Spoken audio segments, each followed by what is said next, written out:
여러분 안녕하십니까, 백운기입니다. 윤석열 대통령은 왜 긴급 기자회견을 했을까요? 회견이 끝난 지 한참 됐지만 지금도 왜 했는지 그 이유를 알 수가 없습니다. 자기가 뭘 잘못했는지도 모르고, 아니 잘못한 것도 없다는데 왜 사과를 합니까? 왜 고개 숙여서 절언합니까? 그것도 이유를 모르겠습니다.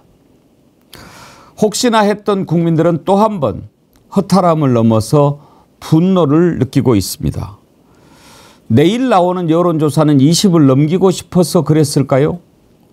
아니면 이렇게라도 해야 김건희를 데리고 남미 순방을 갈 수 있을 것 같아서 그런 걸까요?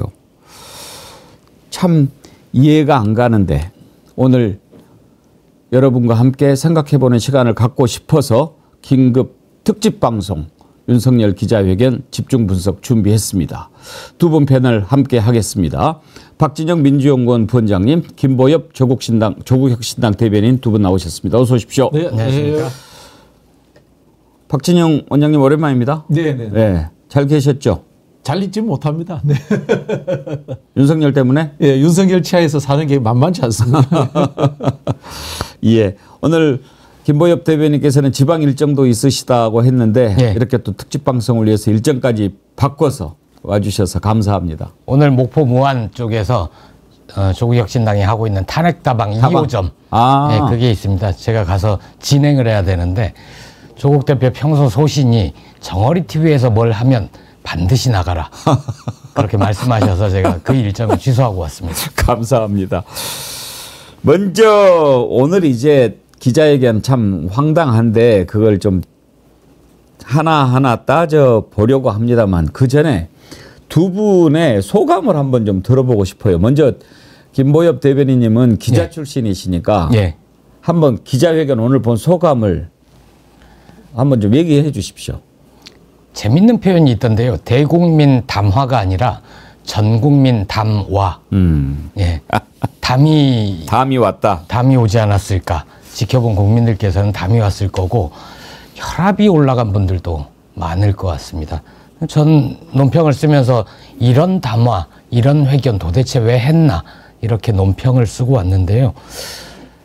제일 인상적인 거는 말은 많습니다. 부독의 소치니 재불찰이니 진심 어린 사과니 이런 표현이 들어있긴 한데 도대체 무엇에 대해 왜 사과하는지는 회견에서 아무것도 나오지 않았어요. 그러면서 구체적으로는 팩트가 틀렸다거나 뭐 이런 식의 온갖 핸드폰을 구속해야 되나 이런 생각이 들 정도로 핸드폰이 문제였다라는 얘기를 하지 않았습니까? 오늘 아마 회견 끝나고 나서는 윤 대통령은 참모들을 모아놓고 그렇게 얘기할 것 같습니다. 당신들이 사과하라니까 했어. 나 이제 남미 가도 되지? 와이프랑 같이 남미 가도 되지? 이렇게 얘기하지 않을까 싶습니다. 왜 했는지 정말 지금도 모르겠는데 이따가 한번 좀 생각해 보기로 하고 우리 박진영 원장님 소감은 어떻습니까? 저는 뭐 내가 시정잡배 이런 표현을 안 쓰려고 하는데요.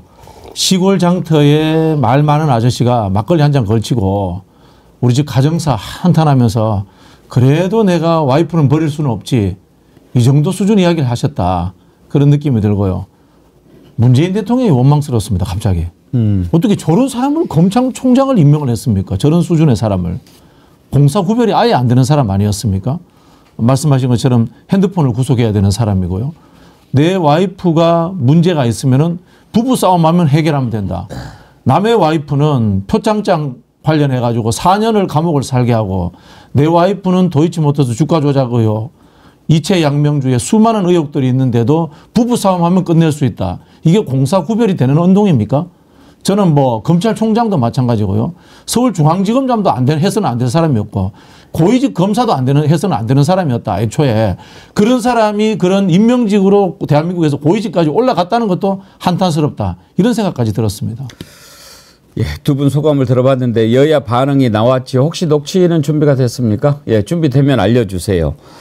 여야의 반응도 참 극명하게 갈리죠.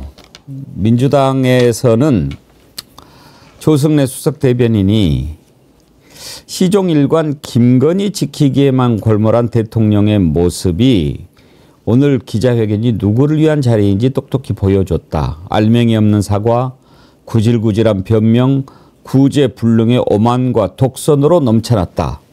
이렇게 평을 했고요. 국민의힘은요. 박준태 국민의힘 원내대변인 다양한 정치 현안과 국정 전반 이슈에 대한 진솔한 생각을 들을 수 있었던 의미 있는 회견이었다. 담화를 계기로 정쟁에서 벗어나 민생을 위해 함께 노력해야 한다. 아무리 국민의힘 대변인이지만 김보엽 대변인 예. 이렇게밖에 쓸 수 없었을까요? 그렇게 쓰면서도 잘 안 써졌을 겁니다. 원래 그 글을 쓰려면 쫙 생각한 대로 쭉 나가야 되지 않습니까? 근데 쓰는 순간 최소한의 양심이 있으면 턱턱 막혔을 거고, 야, 내가 국민의힘 대변인으로서 이런 걸 쓰고 있어야 되나 자괴감이 든다는 생각을 하지 않을까 싶습니다. 박준태 원내대변인은 친윤인가 보죠? 그런 것 왜냐하면 같습니다. 예. 한동훈 대표 반응은 아직은 안 나왔는데 한동훈이 요청한 것 중에 받아들여진 게 딱 하나 있는 것 같아요. 뭐 특별감, 제2부속실 뭐 오늘 실장 임명했다고? 네네. 지명했다고 임명했다고 뭐 그랬죠? 네. 누구예요? 글쎄요, 뭐 저도 아직 뭐 확인은 못했습니다만 제2부속실은 이미 대통령실에서 하기로 하고 공사까지 들어갔다라고 들었거든요. 아니 근데 그런 것도 담화할 때 그러면 발표를 하든지 그래야지 중간에 느닷없이 지명했다고 그러니까 누가 됐는지도 모르고. 아니요, 제 기억으로는 기사는 이전에 났습니다. 인사 임명 실장이 누군지. 예. 그랬군요. 워낙에 존재감이 없는 분이어서 관심이 기억이 없으니까 뭐 보나마나 뭐 누가 했겠죠. 제2부속실 하면서는 고민이 많았을 겁니다. 그런 얘기 있지 않았습니까? 제2부속실로 김건희 라인을 쭉 다 집어넣으려고 했는데 너무 많더라. 그러니까 그 좁은 공간에 몇 명 못 들어갈 텐데 거기에 다 몰아넣으려고 하니 전체 부속실을 차라리 일일을 바꾸든가 해야지 제2부속실로 김건희 라인만 딱 넣기는 되게 힘들 겁니다. 아니 제2부속실 만들면 조그맣게 쪼매난 거 만들어가지고 그냥 넣으면 되지 뭐를 얼마나 크게 만드느라고. 그래서 우리가 그런 생각했다니까요. 제2부속실에 윤석열 들어가고 자리 바꾸려고 그러는가. 아니 그래서 이제 조그마한 방을 만들었어요. 거기에 제1부속실이 들어가고 나머지 분들이 다 제2부속실인 겁니다. 현재. 현재 사실 대통령실 전체가 제2부속실인 거죠. 오늘 밝혀진 거 하나 있잖아요. 조국혁신당의 박은정 의원. 예. 박은정 의원이 페이스북에 이런 글을 올렸어요. 여사는 대통령 폰 보는데 대통령은 못 봐. 오늘 밝혀진 사실은 김건희는 대통령 핸드폰을 보지만 윤석열은 부인 핸드폰도 제대로 볼 수 없다는 점뿐이라고 꼬집었다. 감당할 자신이 없으면 당장 내려오라. 격이 떨어진다. 부끄러움은 오롯이 국민 몫이다. 이렇게 썼는데 비번도 안 잠가놨나 봐요. 그렇다간 큰일 나는 거죠. 어디다 대고. 네, 어디다 대고 비번을 잠궈 뭐 이런 얘기를 들을 것 같고, 박은정 의원은 며칠 전에도 굉장히 재밌는 표현을 썼습니다. 임기 반환점이라는 표현을 쓰지 않습니까? 조만간 임기 반환점을 도는데 윤석열 대통령은 그 반환점을 돌면서 남은 임기를 반환하는 문제에 대해서 진지하게 고민해봤다. 그게 국민과 대한민국을 위한 길이 될 수 있다. 예. 상당히 그쪽에 강하신 분이군요. 최근에 좀 메시지가 강해졌습니다. 자, 첫 번째, 왜 오늘 기자회견을 했습니까? 이제 기자회견 하라고 한 이유, 또 지금 국정의 가장 큰 문제, 지지율이 팍팍팍 떨어지는 이유 김건희 때문 아닙니까? 그럼 이제 김건희 부분에 대해서 뭔가 해법을 마련해서 오늘 국민 앞에 얘기를 했어야죠. 그게 기자회견의 첫 번째 목적이 됐어야죠. 그런데 그 부분에 대해서 뭐라고 얘기했습니까? 듣는 국민들 정말 복장이 터졌을 겁니다. 그리고 두 번째, 본인 육성이 직접 공개되지 않았습니까? 명태균 관련해 가지고요. 이것과 관련해서 이야기를 하라고 하는 건데 그 답변 또한 정말 기절초풍할 답변들만 이어졌습니다. 오늘 많은 분들이 참 속이 뒤집어졌다라고 하면서도 한편으로는 이제 개운해졌다. 이제 깨끗하게 미련이 사라졌기 때문에 이제 개운해졌다라고 하는 분도 계십니다. 자, 먼저 김건희 국정 개입을 사과하라. 이렇게 지금 국민들이 요구하고 있지 않습니까? 그런데 국민이 가장 놀란 대목이 이 부분이 아니었을까 싶습니다. 이것마저도 김건희가 시켜서 하는 거라고 본인 입으로 실토를 합니다. 아니, 김건희가 개입하니까 그거 하지 마라고 국민들이 얘기하는데 김건희가 오늘 가서 사과 제대로 하고 와 그러셨다고 지 입으로 실토를 해요. 저는 이 대통령의 자격이나 이런 걸 넘어서서 이게 정상적인 생각을 갖고 있는 사람인가 그런 생각도 들던데요. 그 대목부터 먼저 한번 들어볼까요? 제가 제 처에 이런 뭐라 그럴까, 이런 사람들과 선거 때부터 해서 사람들과 이런 관계라든지 이런 것에 대한 부분은 어떻게 보면은 후보고 대통령 당선자고 대통령인 제가 좀 제대로 관리했어야 되는데 그런 걸 제대로 못해서 먼저 일단 제가 사과를 하는 것이고요, 국민들께. 그리고 제 아내는 원래는 이게 이제 발표를 우리 기자회견을 순방을 다녀와서 원래는 이런 형식이 아니고 어디 우리 방송국 같은 홀에서 타운홀 미팅으로 이제 하자 하다가 그래도 순방 나가기 전에 또 10일 전에 하는 게 좋겠다라고 이제 발표가 나가니까 이제 밤에 집에 들어가니까 그 기사를 봤는지 가서 하여튼 사과 좀 제대로 해 이런 얘기를 했습니다. 본인도 어찌됐든 저찌됐든 자기를 의도적으로 악마를 하네, 가짜 뉴스가 있네, 침소봉대를 해서 막 억지로 만들어내네 해도 그런 억울함도 아마 본인은 가지고 있을 겁니다만은 그거보다 어쨌든 국민들 걱정 끼쳐드리고 속상해 하시는 거에 대한 그런 미안한 마음을 훨씬 더 많이 가지고 있습니다. 그래서 저보고도 괜히 무슨 임기 반환점에 이거라고 그래서 그동안의 국정 성과 이런 얘기만 하지 말고 사과를 좀 많이 하라고 모르겠습니다. 이것도 국정 관여고 농단은 아니겠죠. 네. 그런 생각 가지고 있습니다. 네. 네, 다음 질문 받겠습니다. 하나 정도 하자. 네? 이제 하나 정도만 해. 네. 목이 아프다 이제. 네. 그래 더. 목이 아프다 저 얘기도 아까 바다향기님께서 글을 보내주셨는데 우리가 이제 방송을 보면서 한 것은 아니었잖아요. 그런데 바다향기님께서 그런 글을 주셨어요. 저는 윤석열이 먼저 말한 줄 알았더니 앵커님, 윤석열이 목이 아프다고 먼저 말한 게 아닙니다. 처음에 대변인이 대통령님께서 이제 목도 아프시고 하실 테니 한 분만 질문 받고 끝내겠습니다. 이러니까 윤석열이 아니 질문 더 받지요라고 마치 양보하는 척 프레임을 짜놓은 겁니다. 너무 티가 났습니다. 그리고서 나중에 김건희 얘기 나오자 윤석열이 목이 아프다 그만합시다 이런 겁니다. 이게 팩트입니다.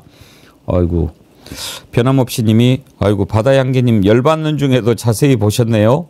존경스럽습니다. 변함없이 님이 그러셨는데 또 그렇게 된 거구만요.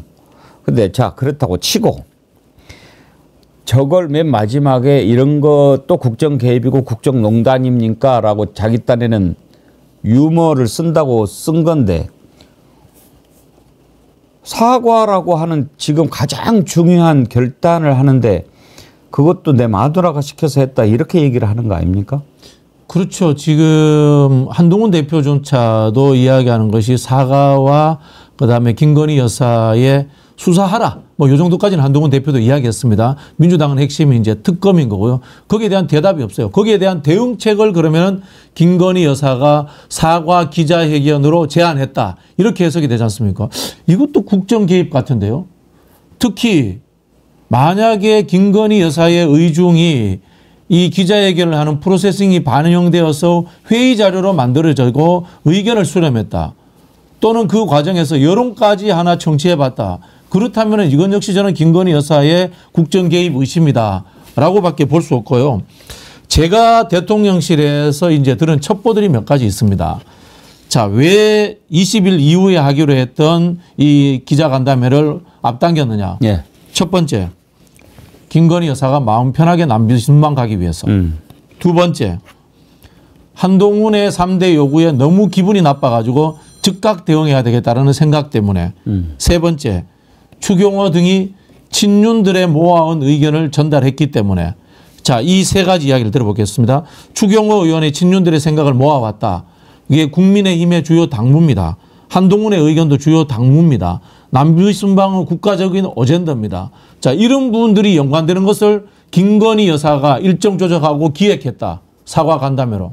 저는 이것도 국정 개입이라고 그렇게 보입니다. 솔직히 말씀드려서. 오늘 그런 얘기도 했어요. 내 일 도와주려고 한 거 아니냐. 그런 것이 국정농단이라고 하면은 국어사전도 바꿔야 된다. 이런 얘기도 했어요. 저는 그거보다 황당했던 얘기가 그 유경수 여사 얘기를 꺼낸 게 그 얘기 황당했어요. 듣는 순간 정말 악소리 내는 분들 예. 많았을 겁니다. 그러니까 김건희 씨가 지금 유경수 여사처럼 청와대 내에서 야당 역할을 하듯이 윤 대통령한테 여러 쓴소리를 한다. 이런 식의 얘기를 한 것 같은데 갖다 댈 것을 갖다 대야죠. 유경수 여사에 대해서는 아직도 보수와 진보를 떠나서 애틋한 마음을 갖고 있는 분들이 많은데 어디다 대고 김건희 씨를 지금 유경수 여사에 빗댑니까? 그러니까 그러면은 김건희가 국정농단, 국정개입이면 유경수도 국정농단이다. 이 얘기를 하고 싶은 건데 그게 말이 됩니까? 또 하나는 아까 목이 아프다 이 대목이 있었는데 용산 대통령실이 뭐라고 그랬습니까? 이 담화와 회견 전에 무제한 끝장회견이라고 얘기를 했었거든요. 그래서 저는 에이, 무제한으로 못할 거야. 기자들이 질문이 많을 수가 없지 않습니까? 그러니까 무제한으로 못할 텐데 적어도 신문 방송 제작을 보통 4시, 5시 이쯤부터는 해야 되니까 그 정도까지는 가겠지라고 생각을 했습니다. 근데 길어질 것 같아서 잠깐 밥 먹고 오니까 끝났어요. 무제한 끝장회견 그 사이에 괄호치고 점심 전까지 이게 생략돼 있었던 것 같습니다. 그러니까 윤석열 배고프기 전까지만 끝장회견을 한다는 것 같고 또 하나 기분 나빴던 게 아무리 자기 비서지만 전 국민이 지켜보고 있지 않습니까? 그런데 그 자리에서 자기 비서한테 반말을 찍찍합니다. 항상 그래요. 그러니까요. 네. 그런데 그걸 많은 국민들이 지켜보시잖아요. 그럼 아무리 자기를 보좌하는 비서라도 이걸 마지막으로 합시다. 목이 아픕니다. 라든가 이전의 대통령들한테 단 한 번도 보지 못한 아주 천한 모습을 국민들은 그냥 생생하게 보시는 거예요. 그렇죠. 언제 우리 국민들이 열차 좌석에 구두신은 발 올려놓고 손바닥에 왕자 쓰고 넥타이 바뀌었다고 성질내고 욕설하고 미국 대통령한테 날리면 이렇게 이야기하고 쪽팔려서 이런 말 하는 대통령 본 적 있습니까? 없죠. 그 사람 이자에 천박하면 이미 말할 것도 없고 이제는 정신 상태에 대해서 의심을 할 수밖에 없는 그런 지경까지 왔다고 생각합니다. 근데 끝장회견은 맞는 것 같습니다. 예. 이제 끝장났습니다. 그런 의미에서 맞는 것 같습니다. 예. 더 저런 기자회견 볼 필요도 없고 더 할 수나 있겠어요 이제? 근데 이게 교묘한 장깨들이 몇 개 숨어 있더라고요. 장치적으로 보니까요. 자, 일단 갤럽 여론조사가 지금 돌아가고 있습니다. 갤럽 여론조사를 의식하지 않았나라는 생각도 들고요. 두 번째 보면은 이 MBC라든가 JTBC 기자의 질문이 없습니다. 예. 그러면서 영남 쪽의 기자들 질문을 받습니다. 그 짠 듯이 그 이야기를 합니다. 영남 쪽에서 지지율이 내려가고 있습니다. 대책이 없습니까? 라고 물으니까 대통령이 뭐라고 하냐면은 제가 영남의 사랑을 받아서 대통령에 당선됐습니다. 특별히 잘해야 됩니다. 이런 이야기를 딱 한단 말이에요. 어떤 느낌이 드냐면요.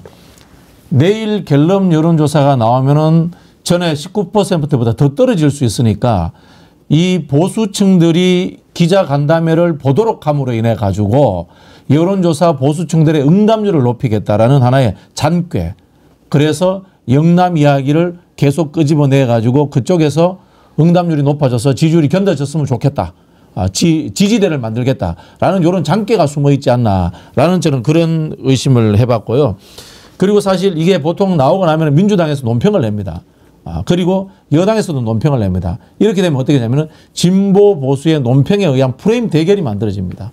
자, 그런 프레임 대결이 만들어지면은 보수층도 최소한 결집이 이루어집니다. 이런 것들을 노렸다라는 저는 장견을 좀 읽었습니다. 그런데 오늘 회견에서 제일 아픈 질문은 영남 쪽에서 나온 것 같습니다. 거의 마지막 부분에 부산일보 기자가 그런 질문을 합니다. 아니 사과 많이 했는데 무엇에 대해서 왜 사과를 하신 건지 알 수가 없다. 거기에 대해서 구체적으로 설명해달라. 두루뭉술하다고 그랬죠. 예, 이 질문을 던진 기자가 굉장히 오래 출입하는 것 같아요. 제가 청와대 출입을 했을 때가 2017년부터 19년까지였거든요. 그때도 있었던 기자예요? 그때 있었던 기자 같습니다. 낯이 익습니다. 근데 정말 꼭 필요한 질문을 한 거죠. 저 같아도 이 질문을 했을 것 같습니다. 도대체 무엇에 대해서 사과를 왜 한 거냐. 오늘 회견 쭉 들어보면 잘못한 거 없다는 거 아니냐. 당신 아내가 순진해서 뭐 문자로 감사하다 지지자들한테 인사하다가 그 휴대폰을 안 바꿔서 이 지경이 벌어진 것 같다라고 얘기를 한 것 같은데 그러면 윤석열과 김건희의 잘못은 무엇이냐 이걸 물어야 되는 거죠. 그걸 물을 기자들이 아마 MBC, JTBC 기자들이 그걸 질문 기회가 있었으면 물었을 것 같습니다. 저도 이제 관심 있게 보니까 한겨레 기자가 묻긴 하던데 한겨레 기자는 공정과 상식 그 예전 얘기를 좀 묻느라고 소중한 질문 기회를 상실한 것 같고 정말 끝장 회견이고 무제한 회견이었으면 그 질문한 기자가 충분한 답을 듣지 못했다. 그러면 손을 들고 추가 질문을 할 수 있게 해줬어야죠. 그래야 끝장 회견이 되는 건데 말씀대로 오늘 회견을 끝으로 윤석열 정권이 끝장나는 그런 회견의 의미로 끝장 회견인 것 같습니다.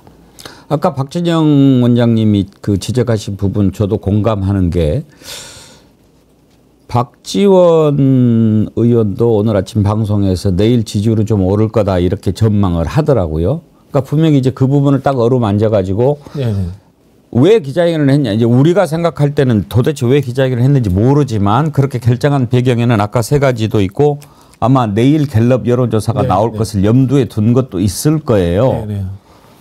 제일 충격받은 게 제가 생각하기에 윤석열은 19로 떨어졌다고 충격받은 게 아니고 대구 경북이 19에도 못 미치는 18이 나왔다는데 놀랐을 거예요. 맞습니다.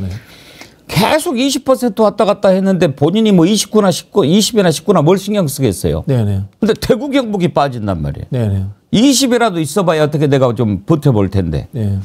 그래서 했다고 봤을 때는 바로 그게 제일 큰 이유였을 거예요. 대구 경북의 20% 미만으로 떨어지는 게 왜 중요하냐면요.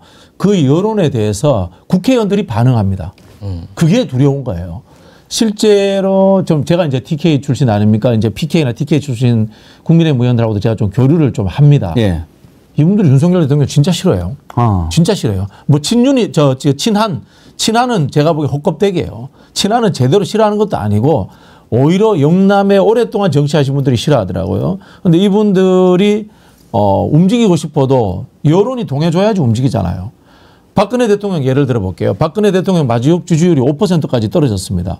그 박근혜 대통령이 만약에 탄핵 안 되고 뭐 황당한 가정입니다만은 대통령 선거에 다시 나왔다고 생각해 봅시다. 5% 나올 거예요. 아닙니다. 30% 40% 나옵니다. 이 이야기는 뭐냐면요. 여론조사라는 것은 부끄러워서 여론조사에 응답을 안 한다는 거지 실제 보수에 대한 지지를 거뒀다는 뜻은 절대 아닙니다. 그렇지 않습니까? 자, 그럼 보수 내에서 박근혜를 부끄러워해야 되고 보수 내에서 윤석열을 버려야 되는 거예요. 거기에서 그래서 제일 중요한 것이 윤석열 대통령 입장에서는 영남의 지지율인 겁니다. 요것에 대한 계산을 했기 때문에 저는 영남의 기자에게 질문권도 주지 않았나라고 제가 추론을 하는 거예요. 이제 첫 번째 그 궁금한 점을 우리 박진영 원장님이 해답을 좀 주신 것 같아요. 도대체 왜 오늘 기자회견을 했지? 그 말씀 듣고 보니까 그게 가장 큰 이유였을 것 같아요. 그러면 대구 경북 지역 주민들 그리고 거기 유권자들한테 호소하려면 이렇게밖에 못하나요? 저는 그 부분이 걸리는데요. 우리 와이프 잘못한 거 없다. 이렇게 이야기하고 뭐 명태균이 뭐다 그렇게 한 것도 아니다. 이렇게 이야기하면 TK 사람들은 믿습니까?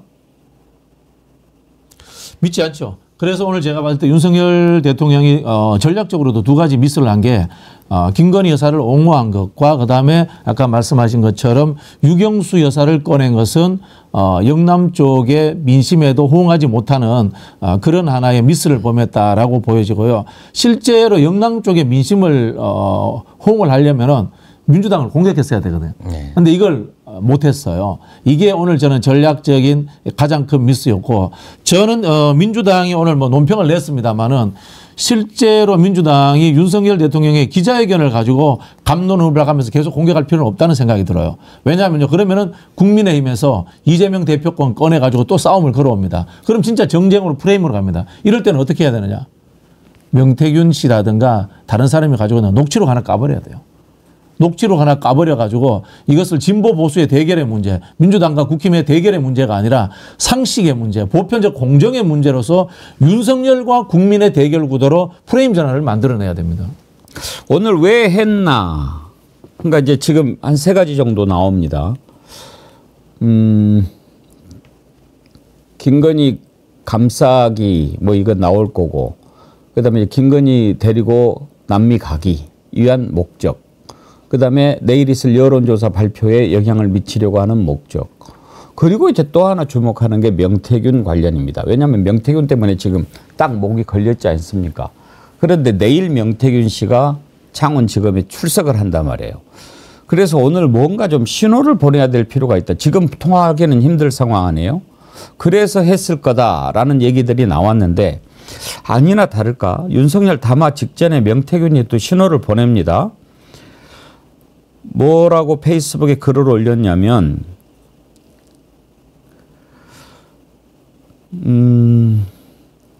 제 경솔한 언행을 사죄드립니다. 그러니까 정확히 저의 경솔한 언행 때문에 공개된 녹취 내용으로 마음의 상처를 입으신 분들께 진심으로 사죄드린다. 이렇게 밝혔어요. 그러니까 이제 이런 거죠. 저는 이제부터는 입을 닫겠습니다. 그러니 대통령님 알아서 하시고 저 아시죠? 이랬을 것 같다는 생각이 드는데 어떻습니까? 그런데 명태균 씨가 입을 닫는다고 해서 이게 가려지는 게 아니지 않습니까? 지금 나오는 게 사실 명태균이가 공개한 것도 아니에요. 그렇죠. 예. 예. 지 말이 나오는 거죠. 예. 근데 이제 명태균은 그동안 신호를 보낸 게 있긴 있었죠. 민주당은 윤석열, 김건희 육성 녹취록을 가지고 있지 않다. 나는 있다. 라고 그게 최근 글이었지 않습니까? 그 얘기는 뭐냐면 나 있는데 나 끝까지 지켜주지 않으면 내가 그거 깔 수 있는데 뭐 그런 얘기를 할 거고 지금 명태균 씨는 그 사과의 모범을 보여줬죠. 뭐에 대해서 누구에게 사죄드린다. 윤석열보다 훨씬 나은 겁니다. 네. 그런데 명태균은 내일 검찰 가면 아마 이 윤 대통령처럼 쪽팔 자세하고 나서 검사들한테 아마 이렇게 얘기할 겁니다. 제가 있는 그대로 모든 것을 다 얘기를 하면 감당할 수 있겠습니까? 라고 얘기를 아마 할 겁니다. 왜냐하면 지금 검사 11명이 거기 파견 가 있지만 이 명태균 게이트의 모든 것을 샅샅이 밝히고자 하는 게 아니잖아요. 그 사람들의 목적은 윤석열, 김건희 부부와 명태균 어디에서 고리를 끊어야지 우리 대통령 부부가 안전하지? 라는 거를 조사 고민하기 위해서 가는 거고 명태균 의원을 그걸로 회유할 거라고 저는 봅니다. 명태균 의원이 도대체 무엇을 얼마나 가지고 있는지도 파악을 하고 그렇기 때문에 오늘 명태균의 이 얘기는 그에 앞서서 약간의 쇼다. 난 앞으로 입을 안 열 테니까 저 봐주세요가 아니라 이것도 하나의 그 과정에 이르는 쇼인 것 같다. 저는 그렇게 봅니다. 그러니까 명태균의 착각이 그거예요.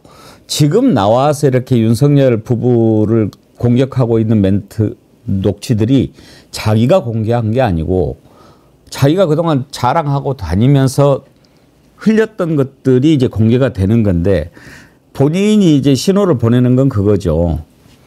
지금 나오는 것들은 다 파편이고 알짜 나한테 있거든. 이거 갖고 내가 들어가니까 알았지? 이렇게 얘기하는 거죠. 그렇죠. 아마 육성이 나는 직접적으로 녹취된 것이 있어 라는 이야기를 하는 것 같은데요. 본인 말로도 그랬어요. 네네. 내 변호인은 내 핸드폰이라고. 네네네. 네, 그런 이야기를 했는데요. 저는 내일 이제 명태균 씨가 소환되는데 사실 그 안에서 일어나는 일들은 우리는 모르잖아요. 그게 더 의심이 갑니다. 예를 들자면 저는 명태균 씨가 후속될 가능성도 있다라고 봅니다. 근데 지금 명태균 씨의 혐의점들을 보면요. 정치자금법 관련된 것과 그다음에 사기 혐의가 또 포함되어 있어요. 자, 우리 이제 보통 이제 정치관계법의 형벌은 생각보다 적어요. 근데 사기죄는 형량이 큽니다.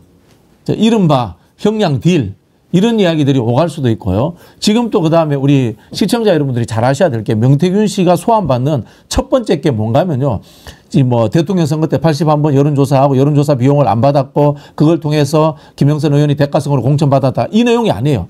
핵심은 2022년 김영선 공천을 받았고 그다음에 김영선의 세비가 정치자금법 통장에서 바로 명태균 씨 통장으로 갔다라는 그 의혹이 핵심인 겁니다. 사실 근데 이게 큰 형벌이 나올 게 아니에요. 그런 부분에서 저는 서울에서 내려가는 뭐 대검의 이 검사들이라든가 이런 사람들이 오히려 이 수사가 확대되지 않는 거라든가 또는 한편으로서의 어떤 명태균 씨와의 이 뭐라고 합니까? 우리 딜 있지 않습니까? 이런 부분에 대한 의심도 저희가 가질 수밖에 없어요. 분명히 그런 점들을 들여다봐야 될 겁니다. 오늘 윤석열 기자회견 집중 분석하면서 우리가 부득이하게 윤석열 발언을 좀 따져보기 위해서 녹취를 조금씩 들려드리는데 조금 참아주세요. 장경아님, 이 인간 목소리 들으니까 또 화가 올라오네요 그러셨는데 가급적 최소한 꼭 이런 부분은 짚어봐야 될 것 같으니까 그런 부분만 골라서 한번 좀 들어보도록 할 테니까요. 오늘 백운계 정치일본지 오전에 할 때도 34,000명 동시 접속해 주시고 또 좋아요도 2만 명 넘게 눌러주셨는데 감사드리고요. 지금도 17,000명 넘게 보고 계시는데 좋아요는 아직 5,000명 안 됩니다. 오후에도 좋아요 눌러주시기 바랍니다. 여기에서 잠깐 그 전에 사과했던 기자회견 이명박 박근혜 그때는 어떻게 했는지 한번 좀 돌아보는 것도 의미가 있을 것 같습니다. 아까 잠깐 김보엽 대변인님께서 사과의 원칙을 얘기하셨는데 흔히 사과의 원칙은 세 가지를 이야기합니다. 첫째, 구체적이어야 한다. 내가 뭐를 잘못했는지 그걸 얘기를 해야 사과가 되는 거죠. 두 번째는 토를 달면 안 됩니다. 사과하면서 이거 저거 이거 그런데 하지만 이렇게 얘기해서는 안 된다는 거죠. 세 번째는 다시는 그러지 않겠다고 약속하고 지켜야 되는 거예요. 그렇지 않으면 사과가 아니죠. 그런데 이 세 가지 중에 하나도 해당되지 않는 기자회견을 사과라고 한 겁니다. 맨 앞에 느닷없이 일어나서 인사를 하는데 뭘 사과했냐고. 그 첫 번째 질문을 간사한테 기회를 줬잖아요. 또 간사니까 또 나름 예를 갖춰서 대통령한테 자락을 깔아주더군요. 왜 담화했냐, 왜 기자회견했냐 그 배경을 물어보는데 거기에서도 왜 하는지 얘기를 안 해요. 그러니까 저는 기본이 안 됐다라고 생각하는 거죠. 대통령이 아니고 사람으로서 기본이 안 됐다고. 자, 전직 대통령 기자회견 잠깐 한번 보십시다. 이러한 일들로 국민 여러분께 심려를 끼쳐드린 점 고개 숙여 사과를 드립니다.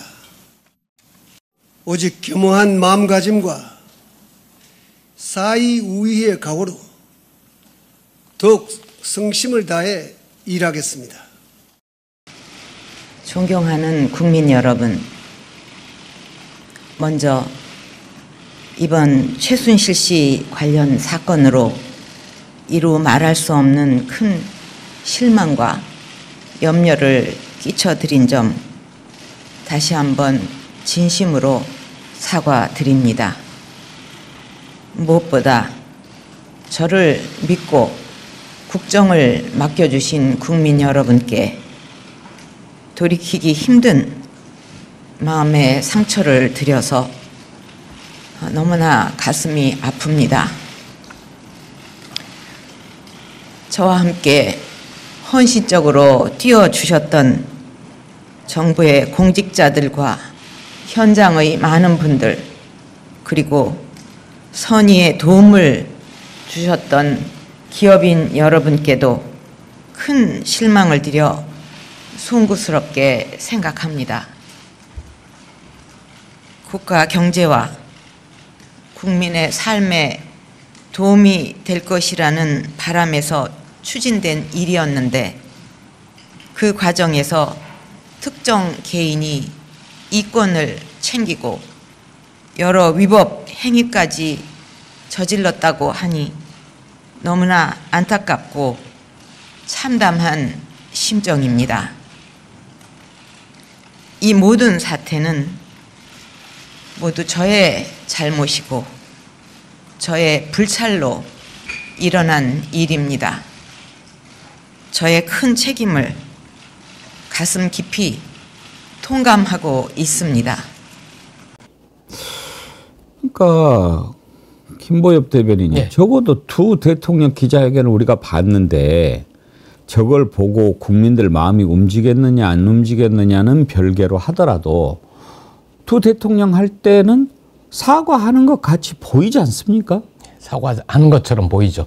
그런데 국민의힘 쪽에서는 박근혜 전 대통령의 저 사과 이후에 탄핵으로 확 쏠려갔다. 지지율 상승을 이끌지 못하고 반등시키지 못하고 오히려 저 사과 때문에 나락으로 떨어졌다라는 트라우마 같은 게 있는 것 같습니다. 그래서 사과를 저런 식으로 하면 안 된다라는 교훈을 지금 윤석열, 김건희 부부는 가지고 있을 겁니다. 그럼 뭐하러 대가리는 숙입니까? 대가리는 숙이되 내용은 빳빳하게 들지 않습니까? 저는 뭐 전략적 부분을 떠나서 인격적인 문제인 것 같아요. 솔직히 말씀드려가지고 인격적인 문제라는 생각이 들고 저는 요즘 이런 생각해 봅니다. 전 검사뿐만이 아니라 판사도 비슷할 것 같아요. 그래서 어떤 생각이 드냐면은 임용될 때 인적성 검사 철저히 해야 된다. 그런 생각이 들고 진급될 때 인문사회교양시험 이준석 대표 감독하에 쳐야 되지 않을까. 이런 생각이 듭니다. 솔직히 말씀드려가지고 저도 이제 정부에 근무하면서 이제 타부처의 고위공직자들 많이 상대해 봤거든요. 이 정도로 무지한 사람들 없습니다. 한 과장급만 돼도요, 대한민국 경제 시스템 돌아가는 거 다 이해하고요, 보편적 윤리의식을 가지고 있습니다. 근데 대한민국 검사는 왜 이런가 이런 생각이 들고 저는 검사에 대한 의심이 드니까 판사들도 솔직히 비슷할 거라는 저는 추측이 들어요. 그 얘기는 취소하시죠. 최근에 민주당에서 판사 언급했다가 좀 곤혹 치르신 아니, 뭐 저는 뭐 그렇게 생각합니다, 진짜. 네. 소병률님께서는 세 사람 모두 목소리도 듣기 싫다는 공통점이 있네요. 그러셨는데 소병률님 오랜만에 뵙습니다. 슈퍼챗도 보내셨네요. 5만 1,000원이나 51만 됐다고. 앵커님 50만 축하가 늦었습니다. 실방 참여는 못하지만 매일 잘 챙겨보고 있습니다. 정어리의 힘으로 이제 종착역이 머지않은 것 같습니다. 끝까지 힘내주세요. 사랑합니다. 예, 감사하고 반갑습니다. 그 사과, 그러니까 오늘 기자회견의 컨셉을 사과로 잡았는지 안 잡았는지 이제는 그것도 헷갈려요. 그러니까 절은 했으니까 사과잖아요. 이걸로 끝이다? 그리고 저는 이제 후반부에는 그런 생각이 듭니다. 본인이 한 30분 넘어가면서는 목적을 상실해버린 것 같아요.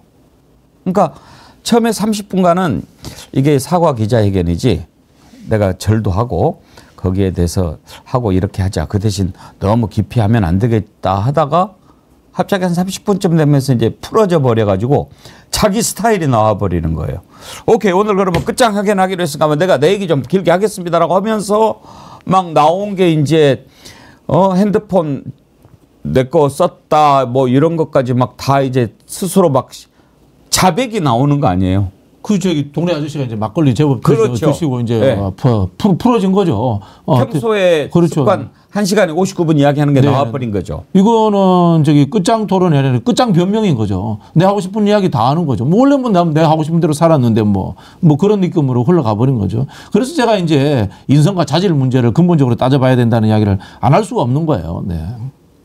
그 사과가 진정성이 있으려면 사과 뒤에 어떤 행동으로 이어져야 되지 않습니까?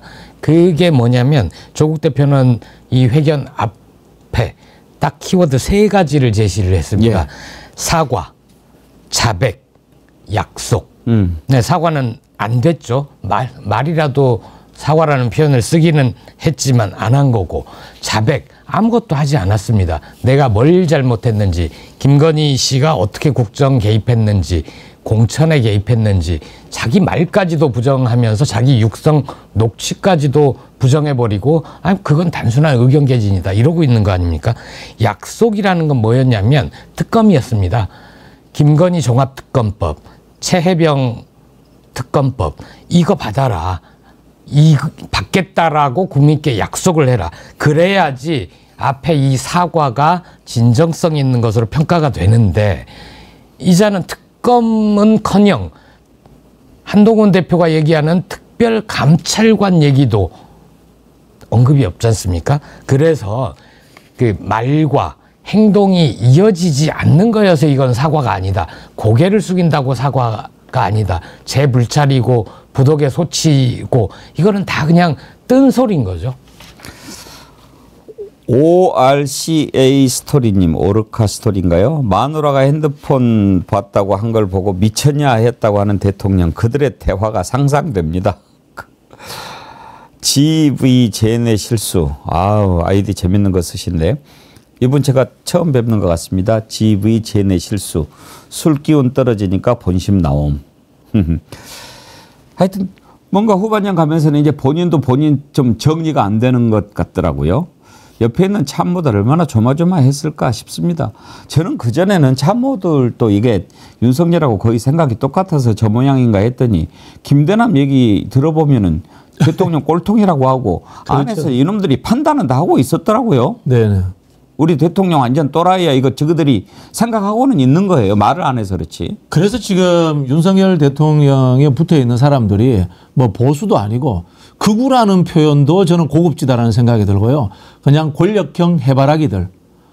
이 정부가 어떤 나쁜 짓을 하든지 간에 나는 눈 감고 귀 막고 거기에서 경력 관리하고 그다음에 이익관계에서 조금이라도 도움된다면은 모른 척하고 살겠다라는 그런 사람들의 집단이라는 생각이 들고요.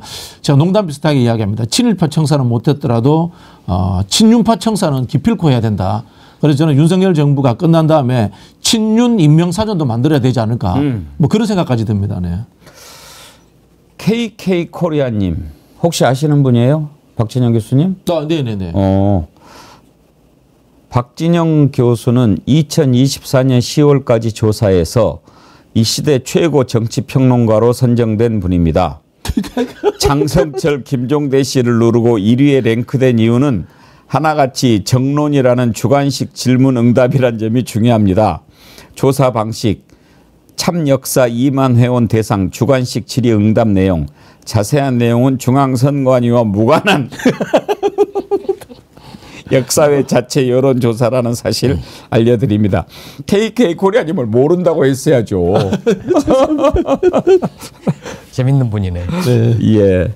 예, 박진영 교수님 오랜만에 만나서 저도 아주 즐겁게 진행을 하고 있고, 역시 참 아까 TK 지역을 노린 그런 분석은 정말 귀담아 들을 만했습니다. 자, 이제 왜 했는지 그 부분에 대해서 생각을 좀 해봤고요. 그러면 이제 어떻게 해야 될까로 한번 가봅시다. 중간에 빼고 가는 이유는 더 이상 들어봐야 여러분 귀만 어지럽고 저도 어지러우니까요. 탄핵 얘기가 이제 나오지 않습니까?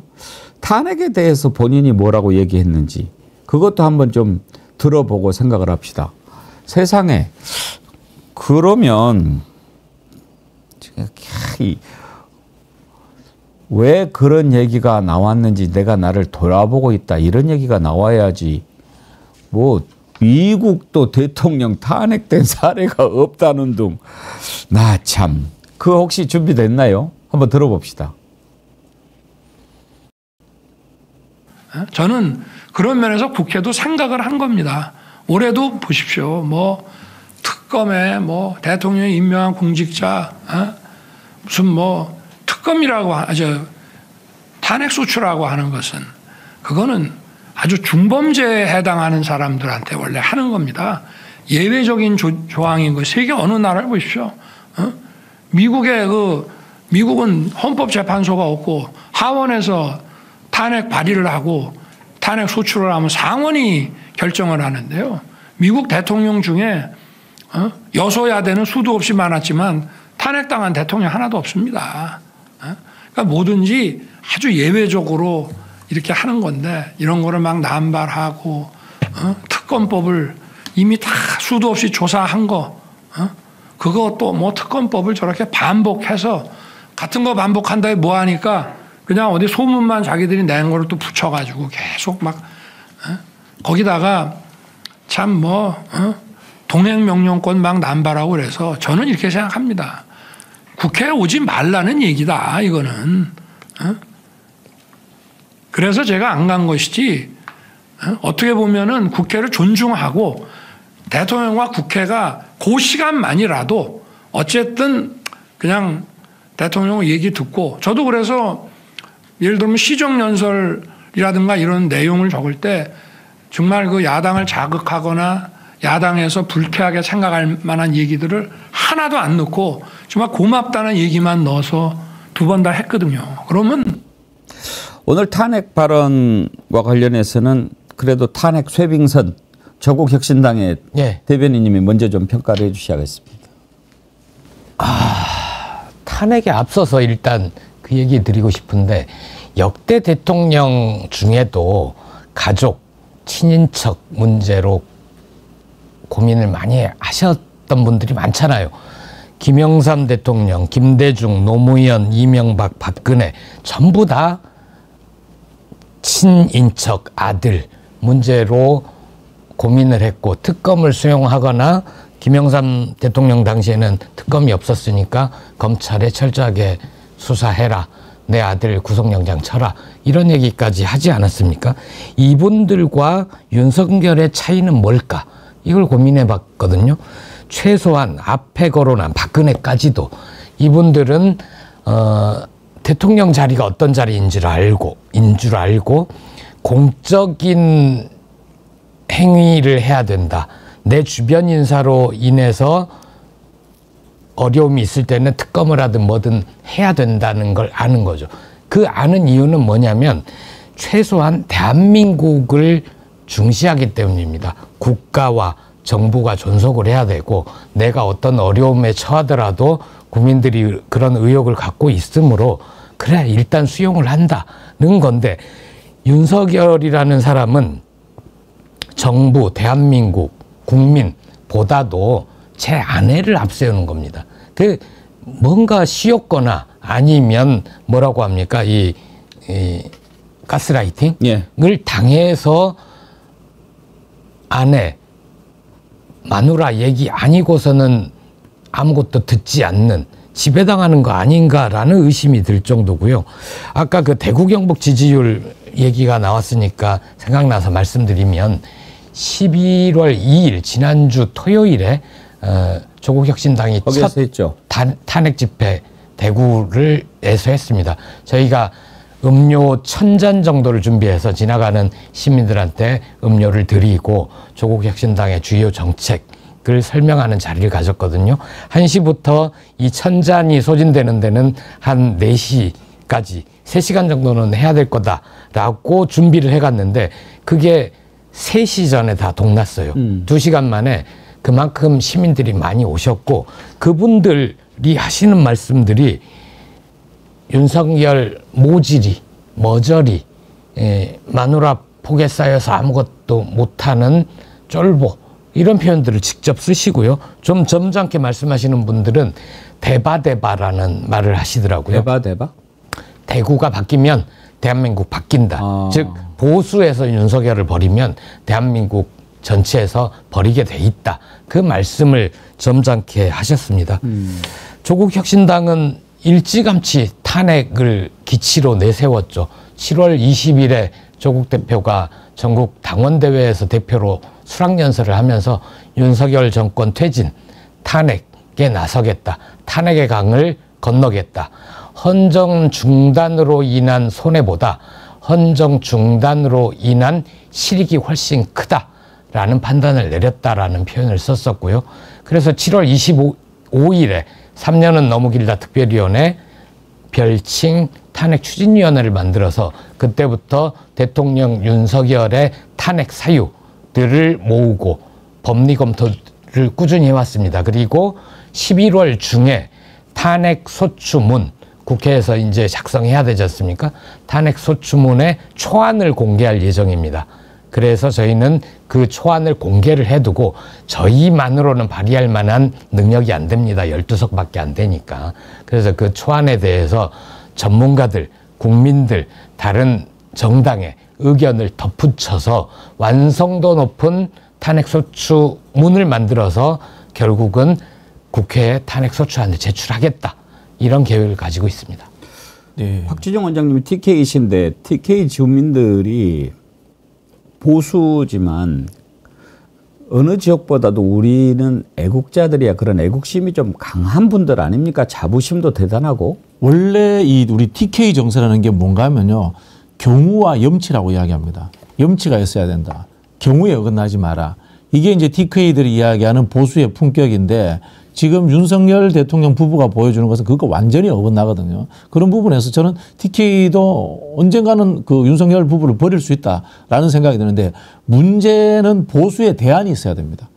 그 사실은 이 풍선에 공기가 빠지면 다른 곳으로 가는 것처럼 지지율이 옮겨가야 되거든요. 근데 이 지지율이 한국과 같은 이 적대적 양당 구도에서 민주당으로 옮겨오지는 않습니다. 그게 보수의 대체제가 있어야 되는데 지금 보수의 대체제가 없으니까 쉽게 안 빠지는 거예요. 박근혜 때 보면은 탄핵할 때 김무성, 유승민과 함께 반기문이 등장합니다. 반기문이 박근혜의 지지율을 흡수해 가거든요. 그러면서 보수들이 박근혜 버려도 반기문으로 우리는 정권 재창출할 수 있겠어. 이런 생각들 하거든요. 그런 부분에서 지금 보수가 과도하게 이 질의멸렬에 대한 상황도 윤석열 탄핵에 분화되지 않는 이유 중에 하나다. 저는 개인적으로 그렇게 분석을 하고 있습니다. TK는 한동훈을 대안으로 아직 생각하지 않습니까? 품격과 경우 염치하고는 어울리지 않는 사람이지 않습니까? 그 사람도. 네. 오히려 더 쫄보 느낌은 있죠. 네, 네. 그러면 김무성 같은 사람이 사실은 좀 보수에서는 이른바 느낌이 있죠. 거기는 이제 너무 올드하다는 생각을 가지고 있을 거고. 네. 그러면은 그때 당시에 반기문이라든지 또 다른 뭐 김무성, 유승민을 지금 떠올릴 만한 그런 대체제가 없다는 생각합니까? 없는 거죠. 네. 네. 그래서 보수 탄핵이 쉽지 않다라는 저는 뭐 좀 그런 생각을 좀 갖고 있어요. 그것도 공감이 가는 분석입니다. 네, 네. 아까 윤석열 탄핵 관련된 발언에 대해서는 어떻게 평가하십니까? 다 무지와 왜곡입니다. 무지와 왜곡인데요. 윤석열이 이런 이야기합니다. 반헌법적이다. 지금 특검법이 여야 합의가 안 됐기 때문에 반헌법적이다 그러는데 대한민국에요. 여야 합의 안 되고 일당이 다수당이어서 통과된 법안이 엄청나게 많습니다. 예를 들어 볼게요. 지금 종편에 있게 한 미디어학법 이명박 때 일당 하나만으로 통과됐습니다. 그러면 그게 반헌법적이면 그 당시에도 위헌 소지가 있었으면 이명박이 거부권 행사했어야 됐겠네요. 앞뒤 하나도 안 맞는 이야기다. 이 말씀 드리고 싶고요. 미국 이야기를 하는데요. 자, 미국의 클린턴이 1998년도에 하원에서 탄핵됩니다. 성추문 의혹입니다. 성추문 의혹 때문에 위증과 사법방해, 권력남용으로서 하원에서 탄핵됐고 결국은 이제 상원에서 살아나긴 했습니다. 자, 지금 그것과 한번 비교해 볼게요. 주가 조작 의혹. 이건 반자본주의 범죄로서 심각한 범죄입니다. 그리고 선거 개입 의혹. 대한민국 헌법 8조 2항에 정당은 민주적으로 운영돼야 되는 헌법 정신에 정면으로 위배되는 상황입니다. 미국에 있었던 탄핵 사태와 비교했을 때 훨씬 더 엄중한 요건들을 갖추고 있다라는 말씀을 제가 드리고 싶습니다. 들끓는 민심에 오히려 기름을 부어버린 오늘 기자회견. 이제 이후로 윤석열의 운명이 어떻게 될 것인가 참 궁금하지 않을 수 없습니다. 일단은 한동훈계의 반발 어떻게 나올 것인지도 상당히 궁금합니다. 이번에 기자회견하는 과정도 아주 우스웠지 않습니까? 그날 아침에 한동훈 대표가 최고위원회에서 작심 발언을 했죠. 이런 거 반드시 해라. 그랬는데 아무 말 안 타가 해야 될 것 같으니까 느닷없이 저녁에 추경 원내대표를 불러가지고 그 건의를 듣는 형식으로 그 다음날 기자회견을 하겠다고 밤늦게 발표하지 않았습니까? 이것부터 이제 한동훈 기분 나쁘게 만들었는데 최소한도 한동훈이 얘기했던 것 장동혁 최고위원은 이거는 충분 조건도 아니고 필요 조건이라고 얘기했는데 그것도 다 반영이 안 됐습니다. 그러면 이제 어떻게 나올지도 궁금하고 야당에서는 아예 기대도 하지 않았지만 이미 탄핵 열차가 출발한 마당에 이런 것이 어떻게 드러날 것인지 이제 이런 걸 분석하면서 대응할 것 같은데 잠시 정어리몰에서 전하는 광고 듣고 입으로 넘어가도록 하겠습니다. 나라의 지도자는 무릇 백성을 사랑하는 마음이 가장 우선돼야 합니다. 지금 국민들이 무엇 때문에 고생하는지는 들여다도 보지도 않고 그러라고 국민들 세금 쓰는 겁니까? 국민들 바보 아니라니까요. 너네들보다 더 똑똑해. 우리는 연약한 자물이지만 함께하면 상어도 물리칠 수 있는 그런 정열이랍니다.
네, 정어리머리 정어리TV 50만 구독자 돌파를 기념하면서 준비한 이벤트 5050 이벤트 뒷자리는 다 5050으로 맞췄습니다. 특히 녹용이 들어간 쌍화탕, 녹용 쌍화 골드 그리고 또 황금향 아주 여러분들께서 많이 사랑해 주시는데요. 이번 기회에 많이 구입해 주시기 바랍니다. 제주 황금향은 3주 정도? 예, 최고 기간이니까 그때 많이 구입하시면 좋습니다. 예. 이제 윤석열 장례를 한번 좀 짚어볼 텐데요. 그 전에 4시 23분이니까 한 30분 전에 명태균 씨가 페이스북에 올린 글이 하나 있네요. 한번 좀 띄워봐 주실래요? 아니 이거는 아까 네, 어젠가 오늘 아침인가 했던 거죠. 이거 올렸어요. 나는 돈을 받지도 보지도 못했다. 지방선거 예비 후보들이 건넨 억대 돈 강혜경, 김태열 개인 통장으로 왜 들어갔을까? 참, 이제 지금 여러 가지 계산을 막 하는 것 같은데 내일 검찰 출석, 오늘 윤석열 기자회견 그 사이에 이런 글을 올린 이유 이걸 한번 분석을 잠깐 해보고 윤석열 장례를 전망해 볼까요? 박진영 원장님 분석 한번 들어볼까요? 일단 물타기죠. 보니까요 지속적으로 강혜경 씨를 주범으로 모는 흐름들을 제가 보기에는 주위에서 짠 것 같아요. 지난번에 김영선 전 의원도 강혜경 씨가 내 몰래 했다. 뭐 이런 이야기를 예. 하고 있지 않습니까? 근데 세비가 자기 통장으로 들어오는데 그거 몰랐다라는 것은 제가 보기에는 말이 안 된다는 생각이 들고요. 제가 아는 바로는 국회의원 세비가 들어오면은 문자 알림과 그다음에 이메일로도 내용이 전달되는 걸로 그렇게 알고 있습니다. 예. 그런 상황에서 나는 몰랐다라고 하는 것은 저는 뭐 적절치 않다라는 생각이 들고요. 약한 고리가 강혜경 씨이기 때문에 강혜경 씨를 타겟으로 하는 측면도 있고요. 강혜경 씨가 민주당에서 공익제보자로 선정됐기 때문에 이걸 정파 간의 대결로 만들어 가지고 양쪽의 지지층의 극단적인 대결 구도로 만들어서 살짝 빠져나가겠다라는 이런 하나의 꼼수도 저는 좀 보이는 것 같아요. 근데 명태균 씨가 막 지금 저렇게 하지만 사실 저건 좀 매우 쉬운 팩트 구조 아닌가요? 그러니까 그 명태균이 여론조사 해가지고 그걸 갖다 바치고 그거 돈 받아야 되는데 그걸 그냥 김영선이 공천 주고 김영선이한테 세비 받아가지고 반띵해서 쓰고 이런 거 아니에요? 그러니까 그 노래로 딱 정리할 수 있죠. 네. 돈 받으러 갔다가 공천 받아왔지요. 그게 이 사안의 핵심입니다. 근데 이걸 자꾸 강혜경 씨, 김태열 씨로 몰려고 할 건데 여기 이런 관련된 육성 음성 파일이 나올 수 있습니다. 강혜경 씨 말에 따르면 어느 날 불러서 갔더니 김태열 뭐 다 모여 앉아 있고 거기에서 마치 뭔가 짜는 듯이 압박하듯이 얘기를 해서 그때 명태균이 내가 돈 받은 거 있어? 나한테 돈 꽂힐 거 하나도 없잖아. 이런 식의 파일들이 있고 뭔가 얘기하려고 하니까 명태균은 바로 나가버렸다. 그런 얘기를 한 적이 있거든요. 그래서 이걸 지금 명태균이 얘기하는 얘기를 뒷받침하는 육성 녹음이 검찰 수사 과정에서 나올 수 있죠. 그러면서 거봐라, 명태균 말이 맞다. 강혜경, 김태열이 다 짜고 돈 빼돌리고 한 거다라는 식으로 얘기를 할 것 같습니다. 그런데 이 명태균 씨는 뭐 세금 체납이 있어서 아마 자신의 명의로 뭔가 하지는 못했을 거고 주변 인사들의 이권을 챙겨주면서 할 수 있었겠죠. 그리고 그 지방선거 예비 후보자들한테 돈을 받았다는 거 아닙니까? 그게 김태열한테 꽂혔든 어쨌든 그게 공천 장사고 매관매직이란 말이에요. 이걸 이 사람들은 누굴 보고 돈을 줬겠냐. 김건희 씨가 명태균을 선생님 받들어 모시고 그렇게 의지한다고 하니 지방선거 생각 있는 사람들은 명태균을 보고 돈을 준 거죠. 그래서 나중에 돈 못 받으니까 그걸 또 김영선이 갚잖아요. 근데 강혜경, 김태열한테 몰려고 하는 건 너무 치졸한 공작이고 잘 안 될 거다. 그렇게 봅니다. 내일 아침에 신문들이 어떻게 사설을 쓸까도 참 궁금해요. 어제 신문 사설들 제목을 쭉 한번 제가 훑어봤는데 다 이번이 마지막 기회다. 이번에 이렇게 하지 않으면 너는 끝이다. 이렇게 경고를 했거든요. 그러니까 이제 이른바 진보 매체는 정말 그렇게 해야 된다라고 하는 당위성에서 지적을 하고 보수 매체는 제가 보기에 좀 두려워서 야 이번에 너 잘못하면 우리 같이 죽어. 그런 걱정해서 아마 쓴 것 같은데 오늘 기자회견은 그런 걸 다 충족을 못 시켰잖아요. 내일 어떻게 나올 것 같습니까? 지금 사실 한동훈 대표가 메시지 내야 돼요. 이 시점에서 한동훈 대표가 메시지 내면 내일 아침 헤드라인 한동훈 대표가 다 먹을 수 있을 것 같거든요. 근데 지금 한동훈 대표가 우리 표현으로 이제 쫄보지 않습니까? 그렇다 보니까 이 메시지를 못 내는 상황인 것 같은데요. 저는 그렇게 된다면은 윤석열 대통령을 비판하는 뭐 헤드라인을 다룰 수밖에 없겠죠. 그러면서 또 그 일부의 배정을 억지로 이재명 대표를 또 끄집어내 가지고 같이 11월 달에 뭐 정치적 격변 일어난다. 이런 식으로 저는 뭐 기사 만들지 않을까 예측이 됩니다. 네. 우리 김보엽 대변인님께서는 내일 신문들의 반응을 어떻게 예상하십니까? 저는 친윤 언론의 대표적 신문이라고 하는 조선일보마저도 이제 더 이상 뭔가를 마사지를 해주고 네. 국민의힘 대변인의 논평과 유사한 방식의 것을 내놓지는 않을 거다. 시대에 뒤떨어진 혹은 벌거벗은 임금님 같은 윤석열 대통령의 정세 인식, 희망이 없다라는 기조로 쓰지 않을까 싶습니다. 미흡했다 정도? 아니요. 그거보다 더 세게. 험한 얘기들이 나올 겁니다. 왜냐하면 그동안 거기에 김영 칼럼을 쓰는 분들이 있잖아요. 예를 들어서 김대중 칼럼이나 뭐 최근에는 정우상 이런 분들이 칼럼을 쓰면서 요새는 그 제가 아까 윤석열 대통령의 최대 업적은 국민통합이라고 얘기를 했는데 진보와 보수의 구별이 없습니다. 윤석열 대통령에 대한 비판 강도 혹은 최근에 이제 오늘 러시아 우크라이나 얘기까지도 예. 윤 대통령이 언급을 했는데 김대중 칼럼에 어떤 게 등장하냐면 거기에서 남북의 대리전이 벌어져서는 안 된다라는 얘기를 합니다. 그런데도 이 우매한 윤 대통령은 무기 지원 마치 처음에는 방어용만 보내지만 단계에 따라서 살상용을 보낼 수 있는 것처럼 얘기하잖아요.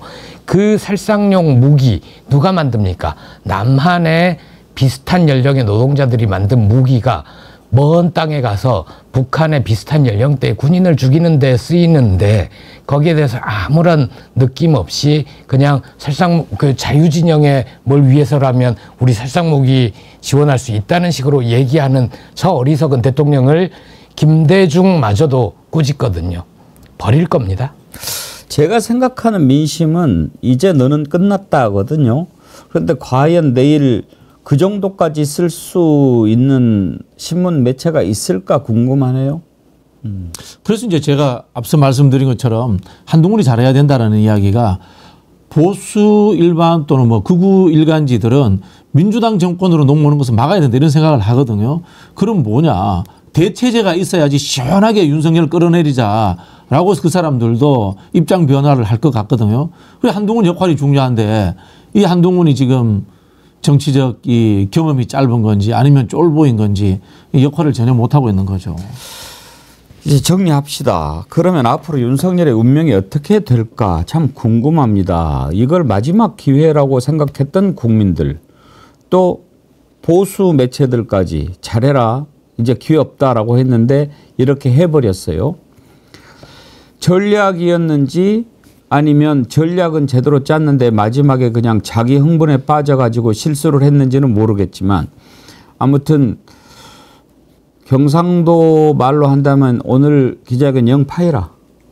네. 네. 이건 뭐 이렇게 계획을 했다면은 기획한 놈이 멍청한 놈이고 네. 이렇게 기획하지는 않았을 거예요. 맨 처음에 일어나서 절까지 시켰을 때는. 기획한 것을 수용을 못 하잖아요. 예를 들자면 우리 군부대나 이런 데 가서 의전하는 거 보세요. 그거 뭐 의전 연습 한두 번 정도는 안 시키겠습니까? 가서는 근데 뭐 차렷 경에 반대로 하고 이렇게 하는데 그게 수용이 안 되는 사람인 거죠. 네. 앞으로 어떻게 운명이 될 것 같습니까? 오늘 또 한 가지 그 부분은 뭐 여러분 듣기 싫으니까 안 들려드렸는데 제가 좀 유심히 들었던 게 2027년 5월 9일 날짜를 딱 박은 거였어요. 임기를 얘기해요. 지금 이제 조국 신당에서는 탄핵 열차 출발시켰고 탄핵가 지금 초안 준비하고 있고 개혁신당 허은하 대표는 임기단축 개헌을 공식으로 얘기하고 있고 민주당 일부에서도 지금 임기단축 개헌 얘기가 나오지 않습니까? 예. 그걸 염두에 둔 발언이죠. 내 임기는 이 날까지야. 나 그때까지 꿈쩍하지 않아. 네. 그거를 하려고 일부러 날짜를 이야기하면서 그랬던 것 같은데 어떻게 될 것 같습니까? 먼저 박준영 원장님부터 분석을 한번 해 주시죠. 저는 뭐 윤석열 부부의 미래는 임기를 채우더라도 결국은 법의 처벌을 받게 될 것이다 라고 생각합니다. 그 너무 절망스러워요. 임기를 채우더라도. 절망스럽습니까? 네네. 그러면은 지금 최대치 합의가 2026년 개헌일 거예요. 예. 지금 저는 개인적으로 민주당 일각에서 나오는 개헌론에 반대합니다. 이거는 전략적으로 윤석열을 끌어내리기 위한 의미는 담고 있지만은 정의론적 관점에서 옳지 않습니다. 정의론적 관점은 죄 지은 사람은 형벌을 받아야 되고요. 죄를 지었기 때문에 공직을 수행할 수 없는 사람은 그 자리에서 물러나야 된다는 것이 저는 정의론적 관점의 원칙이라고 생각합니다. 그건 뭐냐면은 특검과 이어지는 탄핵으로서 윤석열을 빨리 끌어내리는 것이 정치적인 목표가 돼야 된다. 뭐 그렇게 생각을 합니다. 네. 지금 각 대학에서 교수님들이 다 네. 빨리 하야해라. 막 이렇게 나오지 않습니까? 오늘도 민교협인가요? 대학 그 교육협의회 있잖아요. 민교협이라고 했습니다. 예. 거기에서 바로 성명을 냈더라고요. 빨리 물러나라. 먼저 그 얘기는 좀 이따 하고. 예. 우리 김보엽 대변인님 앞으로 어떻게 될 것 같습니까? 김건희 씨가 윤석열 대통령을 향해서 사과를 제대로 해라, 많이 해라, 뭐 이런 오늘 쇼도 연출을 하고 그랬지만, 그래서 되게 여유 있어 보이지만, 조국혁신당으로 들어온 제보 하나 소개해드리면, 김건희 씨가 주변에 역술인이 많지 않습니까? 그분들한테 자신의 운명을 묻기 시작했다고 합니다. 구체적으로 선생님 저 깜빵 가나요? 라고 물었다고 합니다. 여기에 대해서 이제 그 답을 한 분은 위기에 처한 건 분명하나 당신은 운이 좋아서 가지 않는다는 식으로 답변을 했다고 해요. 그래야 뭘 받겠죠. 네. 그리고 김건희 씨는 아마 이 문자를 여러 역술인들한테 보내고 과거에도 그러지 않았습니까? 거기에서 이제 나중에 맞춘 사람을 더 신뢰를 한다든가 그럴 것 같습니다. 이 얘기는 김건희 씨, 윤석열 대통령도 알고 있다는 겁니다. 자신들의 운명이 백척간두에 놓여 있다는 걸 안다는 거고요. 저는 조심스럽게 임기 다 못 채울 걸로 봅니다. 탄핵될 것으로 봅니다. 왜냐하면 여러 가지 어려움이 있습니다. 말씀하신 대로 보수의 대안이 없다거나 뭐 헌재 구성, 국회 내 구성 여러 얘기를 하지만 2016년에 박근혜 탄핵 때 보면 그거 국회, 헌재는 나중에 마무리하는 거거든요. 탄핵은 결국 국민이 하는 겁니다. 국민이 탄핵할 결심을 하면 그 의석수를 채우지 못해도 나중에 더 붙고, 그렇게 결정할까 의심했던 헌재 재판관들도 전원 대통령 박근혜를 탄핵한다라고 결정을 내립니다. 그래서 지금은 가능성이 있을까 어렵지 않을까 하지만 결국 국민이 탄핵할 결심을 하면 국회는 탄핵 소추를 하고 헌재는 파면 결정을 할 것이다. 시기가 언제일지 모르나 저는 그거마저도 길지 않을 것이다. 국민 여러분 조금만 더 희망을 갖고 이 추운 겨울을 잘 견뎠으면 좋겠습니다. 우리 대변인님 말씀에 제가 100% 동의를 하면서 조금 첨언을 하고 싶은 게 이런 부분이에요. 자, 특검에 들어갔다고 칩시다. 특검에 들어가면요, 수많은 제보들이 쏟아질 겁니다. 특히 저는 그 서울 양평 고속도로 문제, 그리고 이 최혜병 문제, 이거는 국방부와 국토부에서 있었던 일이에요. 기록 다 남아 있습니다. 정부 부처는. 그 공무원들이 다 갖다 줄 겁니다. 특검에 들어가는 순간. 그렇기 때문에 저는 특검만 들어가면 탄핵 로드는 그대로 쫙 깔린다. 그런 생각이 들고요. 두 번째, 헌법재판소 문제인데요. 자, 국회에서 탄핵을 하잖아요. 헌법재판소로 가지 않습니까? 윤석열 직무정지됩니다. 윤석열이 두렵지 않아요.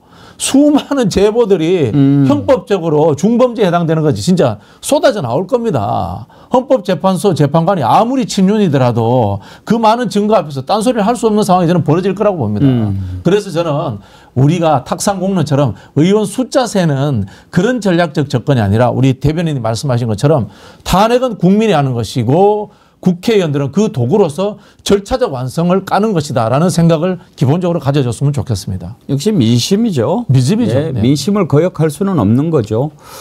그러면 이제 탄핵을 일단 가야 되고, 우리가 얼마 전에도 딥블루에서 탄핵이냐 임기단축 개헌이냐 이렇게 한번 투표를 해봤는데 압도적으로 탄핵이에요. 네네. 76대 24가 나왔는데 우리 자체의 조사입니다. 근데 이제 한동훈 계가 얼마나 될지도 모르겠습니다만 아무튼 이걸 보고 제대로 했다고 생각하는 국민들은 없을 거고 지금 TK 지역의 국회의원들도 반응이 좀 안 좋다고 그러는데 오늘 기자회견에서 거부권 행사하겠다고 지금 또 노골적으로 얘기하지 않았습니까? 이번에도 그러면 이제 재표결 절차를 밟을 것 같은데 이번에는 다를 거다 똑같을 거다 어느 쪽이십니까? 제법 차이가 있을 겁니다. 제법 차이가 있는데 8명 이상 넘어올까요? 엄청난 차이가 날 수도 있고 제법 차이가 날 수 있다고 보는데요. 네. 그게 결정적인 것은 저는 이재명 대표 재판으로 봅니다. 아. 이재명 대표 재판이 15일 날 1심 선고가 저는 무죄 나올 거라고 봅니다. 예. 25일 재판도 무죄 선고가 나오잖아요. 그럼 국민의힘이 그냥 놓아버립니다. 정신줄 놓아버립니다. 이게 뭐냐. 자, 이재명 대표 무죄 나왔으니까 이제 대선 하나만 하면 우리 진다. 이런 생각이 듭니다. 의원들이. 그럼 어떻게 되느냐. 우리 빨리 재정비해야 되고 정계 개편을 하든지 다른 수를 찾아야 된다. 그럼 우리 발목을 잡고 있는 누군가를 잘라내야 돼. 윤석열 대통령이 있으면 우리 재집권 완전 불가능해. 이재명한테 절대 못 이겨. 이런 생각들을 가지게 됩니다. 그러면은 수많은 의원들이 저는 28일 날 저희가 지금 제의되는 상황으로 대충 가정을 하고 있거든요. 그때부터 저는 윤석열 버리기에 들어갈 거라고 봅니다. 그래서 사실은 이재명 대표의 무죄 선고가 나오는 것이 굉장히 중요하다. 저는 이 말씀을 드리고 싶어요. 예. 만약에 그러면 네. 만약에 유죄가 나오면은 어떤 변화가 예상이 됩니까? 유죄가 나오더라도 일부 이탈은 저는 있을 거라고 봅니다. 일부 이탈권은 있을 거라고 보는데 이번에는 8석이 넘어오지는 않을 거라고 봐요. 그래서 저는 결정적으로 무너지는 것은 8표가 아니라 20표 이상 나올 거라고. 우르르 무너질 거다. 예, 원래 정치인들이 겁이 많잖아요. 그래서 한두 명씩 삐져나가면은 윤석열 정부의 사정권에 타겟이 될 수 있으니까 차라리 나갈 때 20몇 명 한꺼번에 쭉 나가자. 저는 그런 흐름이 곧 만들어질 거라고 봅니다. 무너질 때는 우르르 무너질 것이다. 네. 그 기폭점이 바로 이재명 대표 무죄가 될 것이다. 네, 무죄 또는 저는 이 피선거권이 보장된 벌금형도 나쁘지 않다고 봅니다. 그러면 저쪽에서 준비를 해야 되니까. 그렇죠. 네. 김보엽 대변인님은요?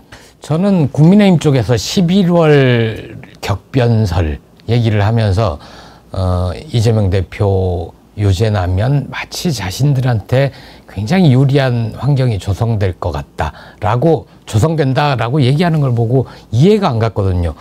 아무리 안 좋은 판결이 나더라도 1심이잖아요. 1심에서 유죄가 나더라도 법정 구속이 되지 않는 한 저는 이재명 대표의 지지율에도 큰 차이가 없을 것 같아요. 그렇죠. 약간의 이미 그게 반영돼 있고 보통 뭐 이재명 뭐라고 합니까? 사법 리스크라고 얘기하는 그런 게 현재 지지율에도 반영돼 있고 그분들이 요새는 이재명 대표에 더해 조국 대표 대법원 판결이 연내에 나온다. 그래서 저당이 요새 탄핵 목소리를 키우고 있다. 이런 식으로 공격하는데 그것도 말이 안 되는 게 우리는 7월부터 이미 그 얘기를 시작을 했거든요.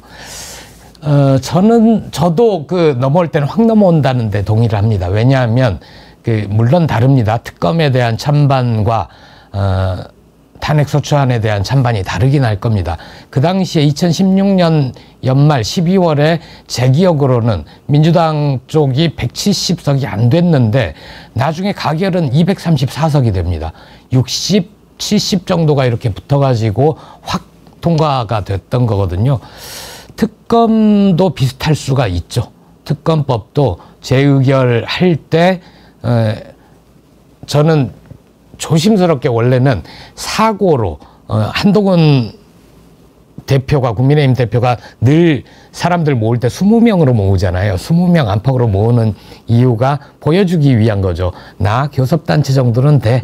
내가 끌어 모으는 게 그 메시지를 계속 던지는 건데 그래서 한동훈 대표가 윤석열 대통령이 자꾸 저런 식으로 나오면 가슴 쫄깃쫄깃하게 재의결 때 199 정도를 만들려고 통제가 가능한 표 몇 석을 실어줘서 199를 만들려고 하는데 한두 명 정도 사고가 나서 그렇게 의도하지 않게 200석을 넘겨서 특검법 재의결되는 거 아니야?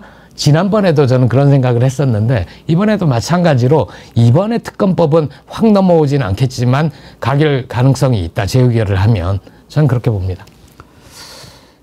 예. 본인들이 막 연구를 해가지고 이렇게 저렇게 해서 이 난국을 돌파해 볼까 이렇게 생각해서 한 게 오늘 기자회견이지만 보셨듯이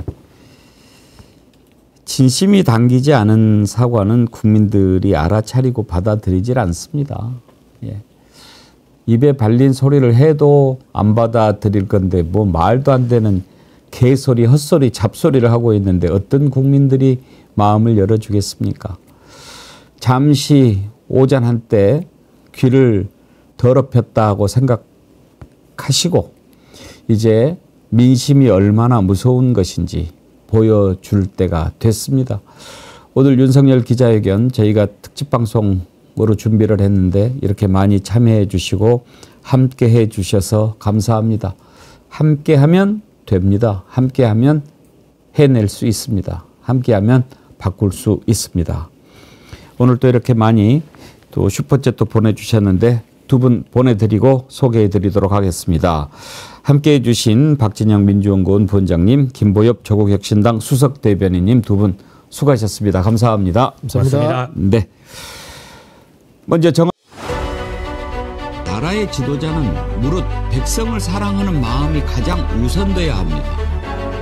지금 국민들이 무엇 때문에 고생하는지는 들여다도 보지도 않고 그러라고 국민들 세금 쓰는 겁니까? 국민들 바보 아니라니까요. 너네들보다 더 똑똑해. 우리는 연약한 정을 있지만 함께하면 상어도 물리칠 수 있는 그런 정을이랍니다.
예, 정어리몰에서 판매하는 5050 이벤트 상품 여러분들 정어리몰 회원으로 가입하시면 더 쉽게 구하실 수 있고요. 왼쪽에 방송 제품 구매하기 화살표가 있는데 거기를 클릭하시면 아주 더 빨리 하실 수도 있습니다. 보수형님 TV님, 왜 기자회견을 했는지 잊어버린 기자회견. 그렇죠. 그나저나 한동훈은 아직도 반응이 안 나왔나요? 참 궁금하네요. 슈퍼챗 보내주신 분이요. 소병률님 감사드리고요. 천명님, 대국민 담화 기자회견 허허 얼척이 없네요. 감히 국민들 앞에서 후루꾸 사기다 마치는 소리. 전문용어 쓰셨네요. 일 끝나고 와서 뒷목 당겨 죽겠네요. 막걸리 한 잔에 속이라도 달래야겠습니다. 이경직의 사회학 이야기님 슈퍼챗 보내주셨고요. 또 보내셨네요. 늘 녹화된 영상만 보며 동고동락하다가 처음으로 생방송을 봅니다. 늘 감사합니다. 저희 결혼기념일에 대통령이 분노하게 만드는군요. 아이고 그러셨군요. 제가 축하드립니다. 나무꾼님, 100만 정어리들이여 으쌰으쌰해서 윤건이 몰아내자 백운기 정어리TV 영원하라 파이팅 하셨는데 나무꾼님 감사합니다. 이렇게 또 오후 특집 방송까지 함께해 주시고 또 격려해 주신 여러분께 진심으로 감사드립니다. 이제 내일 아침이면 어떻게들 국민들이 보고 있는지 정당 반응 또 언론들의 반응 이런 것들도 다 나오게 되겠죠. 그런 것까지 포함해서 한번 살펴보도록 하겠습니다. 특집 방송 함께해 주신 여러분 감사합니다. 내일 오전 11시에 백운기의 정치 1번지로 찾아뵙겠습니다. 고맙습니다. 나라의 지도자는 무릇 백성을 사랑하는 마음이 가장 우선돼야 합니다. 지금 국민들이 무엇 때문에 고생하는지는 들여다도 보지도 않고 그러라고 국민들 세금 쓰는 겁니까? 국민들 바보 아니라니까요. 너네들보다 더 똑똑해. 우리는 연약한 정을이지만 함께하면 상어도 물리칠 수 있는 그런 정을이랍니다.